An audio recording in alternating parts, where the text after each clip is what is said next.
sunrise and sunset, promise and fulfillment, birth and death.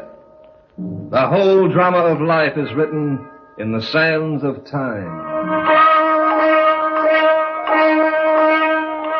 We present a new series of radio programs, The Clock.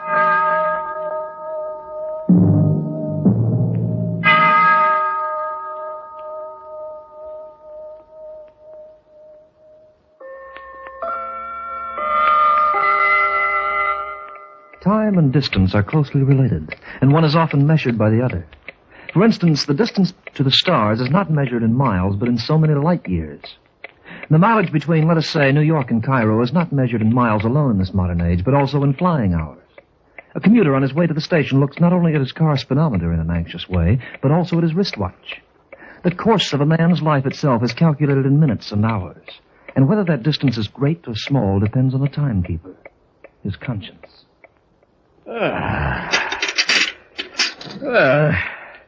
That was quite a meal. I'm glad you liked it, Fletcher. Avocado, broiled lobster, crepe Suzettes, and a good wine to top it off. Could a man ask for more? Hardly. Here, Wilson, have a cigar. Thanks. There's nothing like a good meal to make a man feel at peace with the world and to give him an urge to talk. Good conversation is the final course for a perfect dinner. Let me tell you a little story, Wilson. You've got some time, haven't you? This will be worth your while. You know, this isn't the only first-rate meal I've ever had. There was a time once when caviar and lobster were on my menu every day. Is that so? The world was my oyster, Wilson, and I was salting it to my taste. Of course, it didn't begin that way. You used to be a valet, didn't you? That's right. I worked as somebody's boot polisher for over 7 years. He was a wealthy man, a multimillionaire. Have some wine, Wilson? No, thanks. Yes, I worked like the proverbial horse for Gregory Richards, and I found that he didn't appreciate my merits. It was rather disappointing, to say the least. But I am a man of some ingenuity. I waited for my chance, and when it came, I was ready for it. The servants have all been dismissed, Mr. Richards. All right, Fletcher. Has Mrs. Richards come in? Just a moment ago, sir. I told her that you were in the library. Has she noticed anything? Not that I know of, sir. That'll be all, Fletcher. You mean, for now, Mr. Richards? I mean, you're going, too, with the rest of them. Oh, I see, sir. Sorry I have to do it this way, but we're closing the house. You've been a good valet, Fletcher. I hate to lose you. But I have no other choice. If you don't mind my saying so, Mr. Richards, isn't this dismissal rather abrupt after so many years of service? I'm giving you a month's pay in advance. That's fair enough. I don't quite see it that way, sir. What do you mean you don't quite see it? I have been a little more to you than just a valet. Have you? I might say I have been your, confidant? Just what are you getting at? Well, it seems to me that a small, a pension of perhaps $5,000 would repay me for my service. Oh, really? You must admit that I've been discreet, very discreet. Are you trying to blackmail me? If your affair with Miss Cartwright had been entrusted to less capable hands than mine... All right, Fletcher, get out. Mr. Richards... Get out before I break your filthy neck. Very well.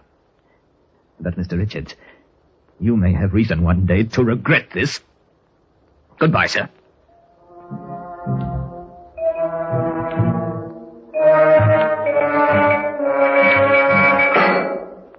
Charles!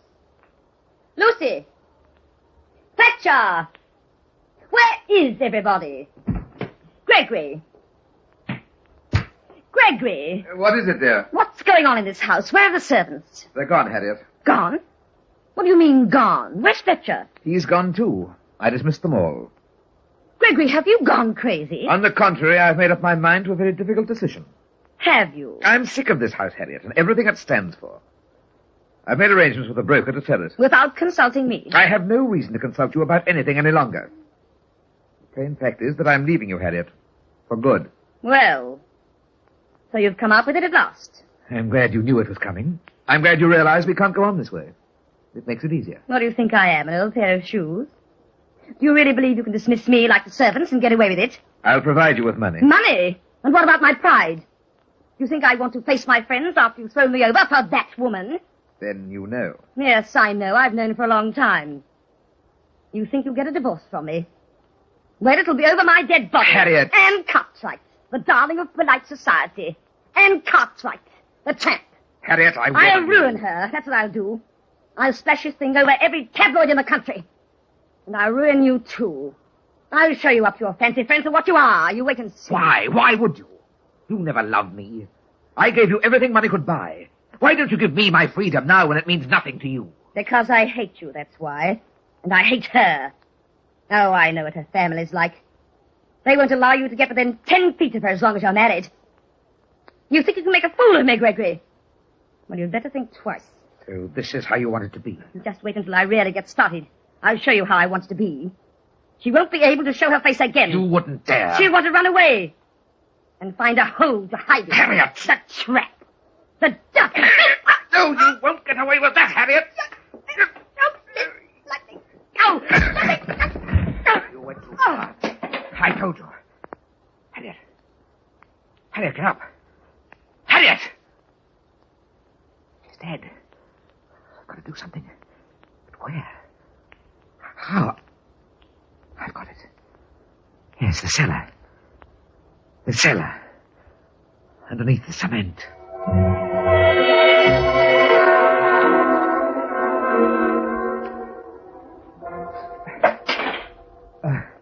In the morning, they'll never know. Do you need any help, sir?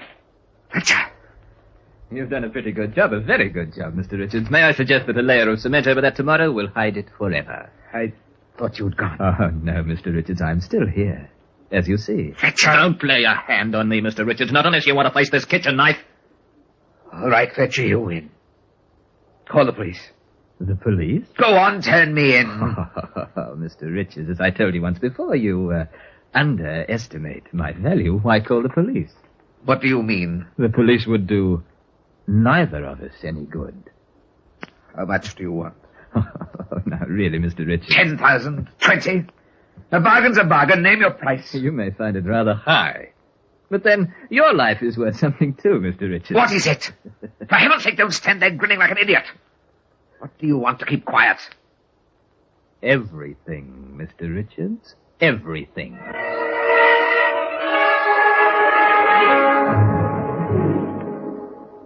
Sit down, Fletcher. Thank you. Not there. That's my chair. I know it. Now, look. You've got a price. I want to know how much you want. Do you mind if I have one of your cigars? Thank you. Of all the... Maybe you don't quite understand the situation you're in, Mr. Richards. Your life is in the palm of my hand. If I pick up that phone, I can put a noose around your neck so fast you wouldn't know what hit you. What are you trying to do? Torture me? Are you just playing with me to amuse yourself before you turn me in? I have no intention of turning you in, providing, of course, we come to terms. What are your terms? I've asked a dozen times. And I've told you. Everything. I'm going to live the way you live and enjoy what you enjoy. For the rest of your natural life. Make that a little clearer. Yes, I suppose I must. From now on, I'll be the fine gentleman, Mr. Richards. From now on, I'll see what it's like to live in Velvet. Oh, but of course, you live here with me. That's decent of you. Yes, and what's more, you'll wait on me the way I waited on you, do you hear? You'll be the valet, Mr. Richards, and I'll be the master. You're mad. Not entirely, no. However, I am a generous man. I won't confine you to the house. You may leave occasionally, providing you let me know where you're going. I don't mind. That's very big of you. And there'd be no point in your running away, either. I'd have the police on your neck in a hurry if you did. And besides, Miss Cartwright would also be involved. You wouldn't want that to happen, would you?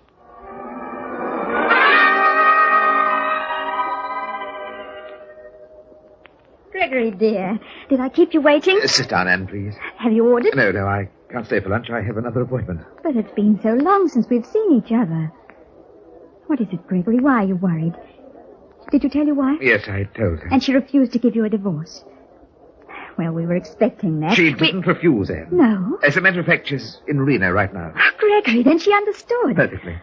Oh, Gregory, if you're ashamed of what we've done, you needn't be. And I have something else to tell you. What is it? For a while, until this blows over, we mustn't see each other. Mustn't see each other? But why? We've nothing to hide anymore. I insist on it, Anne. It's the only way. How long do you think that will be? I couldn't say. A few months, maybe. Gregory. We've no other choice, don't you see? We've got to give this some dignity. We've got to protect ourselves from gossip. Gossip doesn't worry me. I've already told my father and mother the situation. You have? Yes, I have. I told them I'm not afraid of scandal, and I love you. I gave them a choice. They either see it my way or I leave the house. You mean that? Of course I do, dear. And I thought Harriet would ruin them. Gregory. This is a fine time to find out. Darling, you look so tired. I am tired. You need a rest. Why not go away for a week or two? No. Bermuda, perhaps. It'll do you good. No, I can't go away. I can't leave town. Don't ask me to. It was only a suggestion. And I've got to leave you now. So soon? Yes, I must. Gregory, what's wrong? I'm afraid, Anne. Afraid of what? Something I can't explain. Surely you can tell me. No, I can't tell anyone, not even you. Gregory, look at me. There's nothing, my darling, that can't be wiped out and forgotten. Wiped out? That's it, Anne. That's the only way. I've thought about it and tried to plan it, but somehow my thoughts were never clear. You've clarified them for me completely. Where are you going, Gregory? What are you going to do? I'm going to erase this problem from my life forever.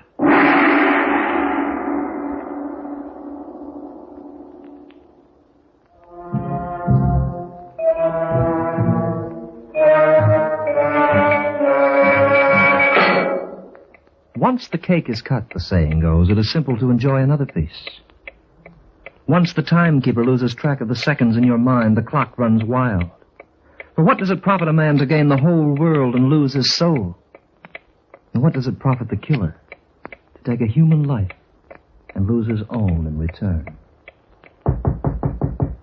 Yes, what is it? Fletcher? Come in, Richards. I thought I told you to call me Mr. Fletcher when you address me, Richards. Do you have the check? Yes. Here. 10,000. Fine, you may go now. You may even take the afternoon off, my good fellow. I have something else here besides the check, Mr. Fletcher. So I see. There are 6 bullets in this gun. I'm going to fill your rotten body with them. And what do you propose to do with me? Put me in the cellar next to your wife? Exactly.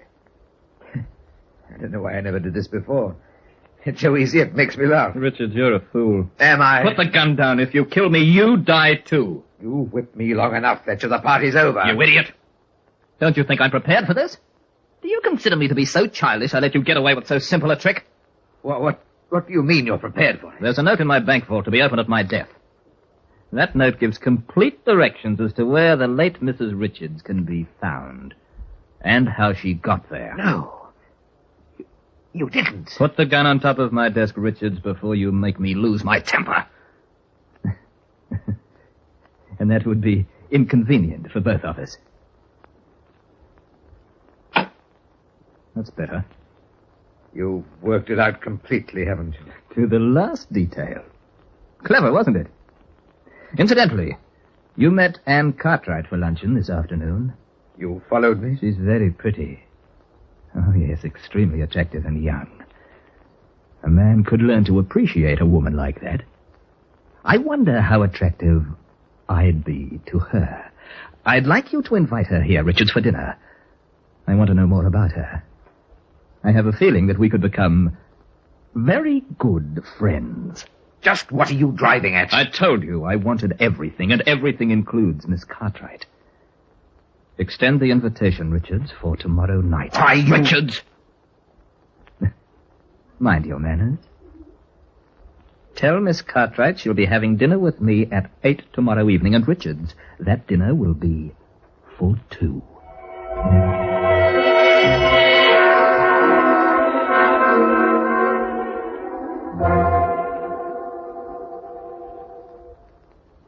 Good evening, Fletcher. Good evening. May I take your things? Thank you. Will you tell Mr. Richards I'm here? He's not in at the moment. He isn't. No, he suggested that I entertain you for a while. You? Will you have a whiskey and soda? No, thank you. You don't mind if I have one, do you? Fletcher, have you been drinking? Well, I've had 3 or 4, just enough to make my conversation interesting. Please tell Mr. Richards to call me when he arrives. Are you leaving? Yes, I am. You're very impulsive, Anne. I was looking forward to an enjoyable evening. I even prepared the dinner myself. Fletcher, do you realize that Mr. Richards will dismiss you for this? Dismiss me? Dismiss me? Oh, that's very good. Mr. Richards' dismissing days are over. From now on, he's taking orders, not giving them. You're not only drunk, you're crazy. Am I? Then, why has he changed so much in the past few weeks? Why does he crawl around like a worm, afraid of his own shadow? And why haven't you seen him as much as you used to? You know about that? Yes, my dear, I do. You see, I've taken over for Mr. Richards. His very life depends on me. Oh, you're lying. Why should I? What good would lying do me? Fletcher, just what did you mean when you said that his life depends on you? Oh, it's nothing to bother your pretty head about. Suffice to say that I'm the man worth knowing now. I can do as much for you as he ever could, and more. Fletcher, answer me. What did you mean? Oh, well, it has something to do with money. He's in a difficult spot, and I've taken over all his financial responsibilities. Now I know you're out of your mind. What would a valet know about finance? A valet, am I?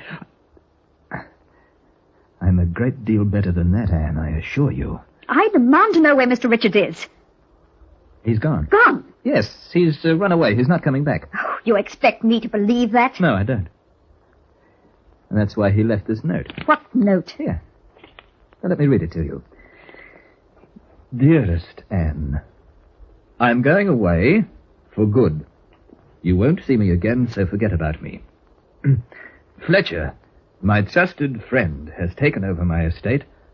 I can't explain why or how, just trust in him completely. And it's signed Gregory. Let me see that. There you are. You ought to recognize his handwriting by this time. Dearest Anne. But why did he go? What have you to do with this? You love him, don't you? Well, If you love him, you'll be nice to me.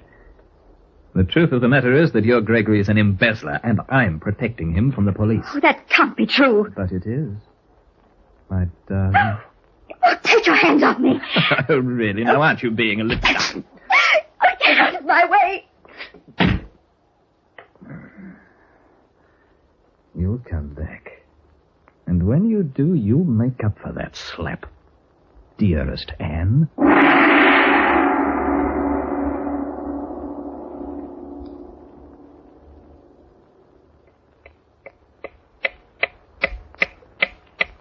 Dictators are always small men, either in physical size or in moral stature. The one thing they cannot fight is time. It cuts them all down to the same size sooner or later. Listen as the clock moves on. Who's there? What? Oh, it's you, Richards. Yes, it's I. I told you to get out of town and stay out. Where's Anne? She's gone. But she'll be back. Now get out of here before I lose my patience. I've given you back your life and freedom, haven't I? Get out of my sight and stay out! Yes. You've given me my life and taken everything else. And what you've taken, Fletcher, is more valuable to me than what you've returned. Do you want me to call the police and turn you in?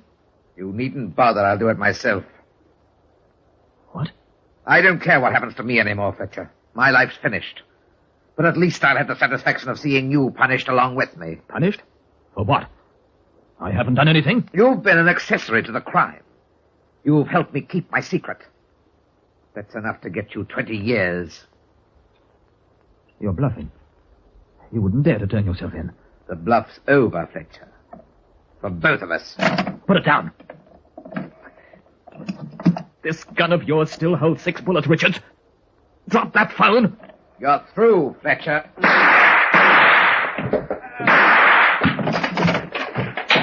Through, am I? We'll see about that. You've forgotten that there's still plenty of room in the cellar. For you.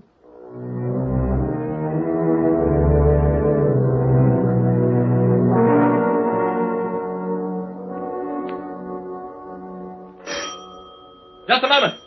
I'm coming.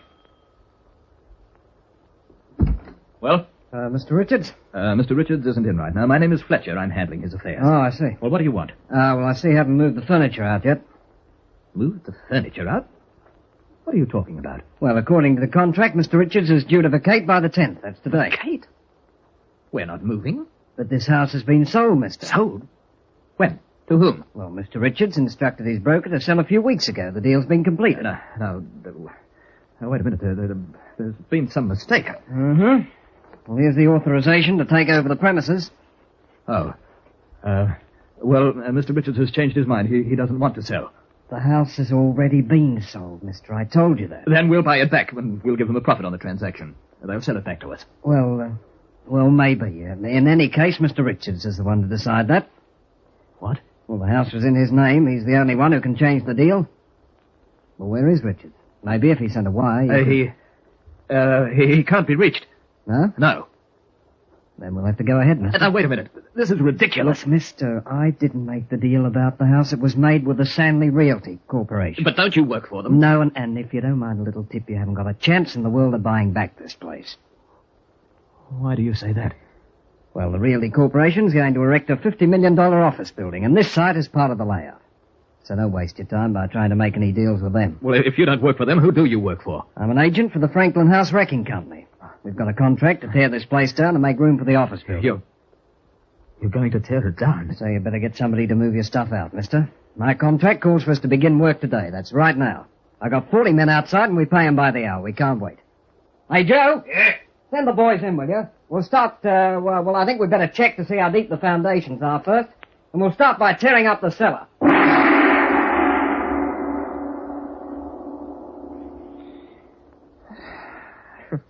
Well, Wilson, what do you think?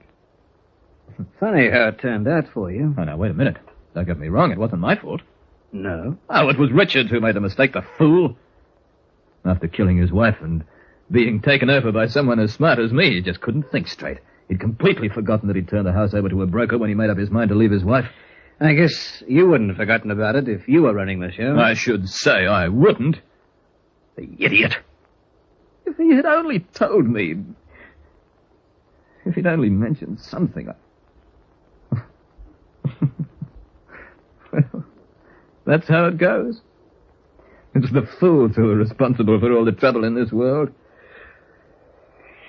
Well, thanks for the dinner, Wilson. I appreciated it. It was certainly one of the best I've ever had. Oh, don't thank me, Fletcher. It's on the state. A condemned man always gets the best.